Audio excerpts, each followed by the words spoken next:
Merhaba gezginler. Ben Skip Guide'ın sanal turist rehberi.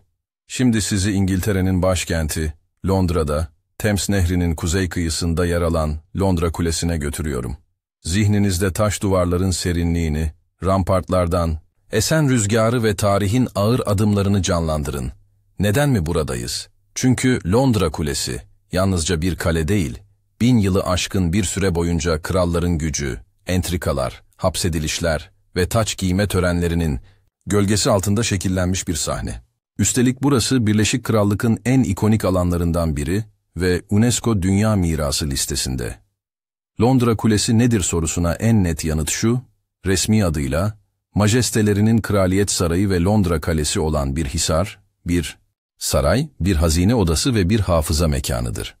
Kalenin kalbi olan Beyaz Kule, Norman Fatihi Kral William tarafından 11. yüzyılın sonlarında inşa edildi. Öyle ki, kireç taşının parlak yüzeyi ona Beyaz adını verdi ve dönemin kudretini başkente ilan etti. Bu çekirdek yapı, zamanla surlarla, kulelerle ve avlularla büyüdü. Bugün, hala Orta Çağ'ın en iyi korunmuş kale saray, örneklerinden biri kabul edilir. Nerede diye merak edenler için konumu net söyleyeyim. Ülke İngiltere, şehir Londra, bölge City of London'ın doğu sınırına komşu Tower Hill. Ulaşım kolaydır. En yakın yeraltı durağı Tower Hill ve District ile Circle hatları hizmet verir. Üstüne iskeleye kadar inip nehir teknesiyle Tower Pier'de inebilirsiniz. Alternatif olarak London Bridge ya da Fenchurch Street tren istasyonlarından kısa yürüyüşle gelinir. İsterseniz köprü yönünde 5-10 dakikalık bir yürüyüşle Tower Bridge'i, biraz daha ötede St. Catherine Docks'ı ve nehrin karşı kıyısında HMS Belfast'ı yakalayabilirsiniz. Kentin tam göbeğinde ama suyun kenarında sakin bir nefeslik alan. Ne zaman gelmeli derseniz, 2 altın zaman öneririm. Sabah kapı açılışında içeri girip ilk iş mücevher evine yönelin ya da akşam kapanışa 2 saat kala kalabalık hafiflediğinde gezin. Öğle ile öğleden sonra arası Tacı Devlet ve diğer mücevherler için en yoğun saatlerdir. Sıradan kaçmak için sabah erken kuş olun.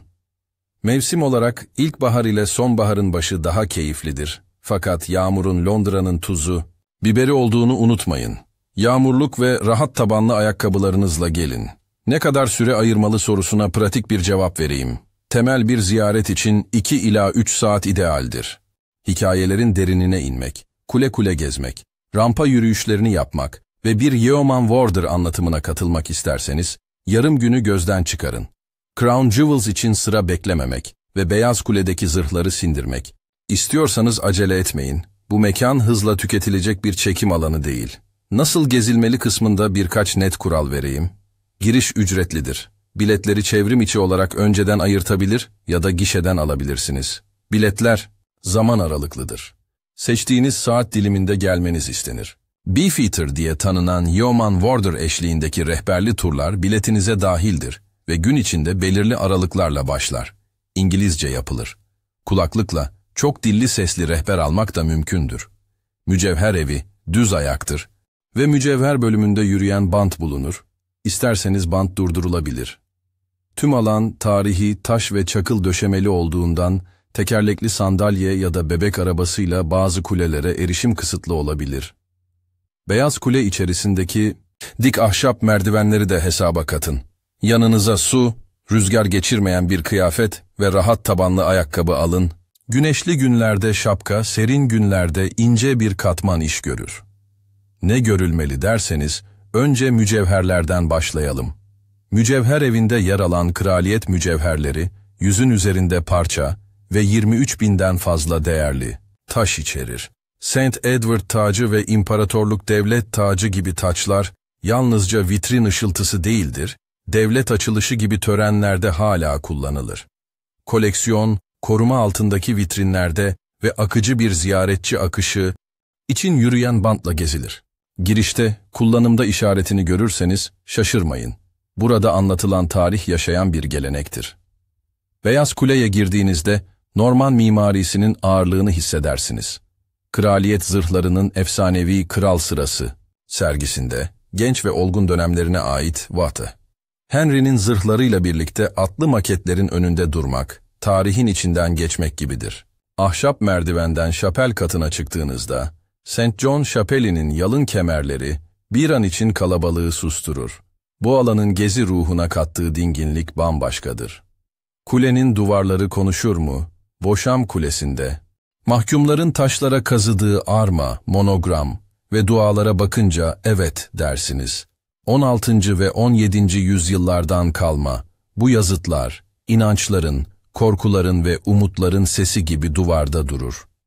Bazı isimlerin yanındaki takvim hesapları, hücrede geçen günlerin sayısını tek tek işaretler. Tarih kitaplarının dipnotu değil, parmak izine yakın bir insan izi. Dışarı çıktığınızda, Tower Green'de, idam sehpasını simgeleyen anıtın önünde farklı bir sessizlik vardır. 3 kraliçenin, Anne Boleyn, Catherine Howard ve 9 gün kraliçesi, Lady Jane Grey, hikayesi burada ağır ağır anlatılır. Surlara yakın yürürken su kapısına, yani Traitors Gate'e inin. Birçok yüksek rütbeli tutuklu, Thames'in dalgaları arasından işte buradan içeri alındı. Su kemerinin altında duran o siyah kapıya bakarken, tarih kelimesi somutlaşıyor. Peki ya kuzgunlar? Efsaneye göre kuzgunlar giderse krallık da düşer. O yüzden her zaman en az 6 kuzgun burada yaşar. Onlara bakan bir Raven Master, yani kuzgun ustası vardır. Kuzgunların ağır adımlarla yürüyüşünü görünce, masalın niçin bu kadar kalıcı olduğunu anlarsınız. Fotoğraf çekerken yabani kuş olmadıklarını, bakımlı ve isimli olduklarını unutmayın. Canlı bir ritüeli görmek ister misiniz?